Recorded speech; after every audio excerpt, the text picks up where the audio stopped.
అక్కడి ఆ రోజు సైకిల్ తొక్కడం నేర్చుకున్నాను బావ. ఆ తర్వాత ఇంకా సైకిలే.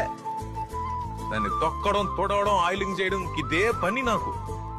వారం మొత్తం నేను స్కూల్కి తీసుకెళ్తాను, వారం చివరిలో మా నాన్న వేసుకెళ్తాడు ప్రతి సందు తిరిగి చీరలు అమ్ముకోవడానికి. అందులో మా నాన్నకి మంచి రాబడి. ఆదాయంతో నన్ను మా తమ్ముడిని మంచి పెద్ద బళ్ళు చేర్పించాడు.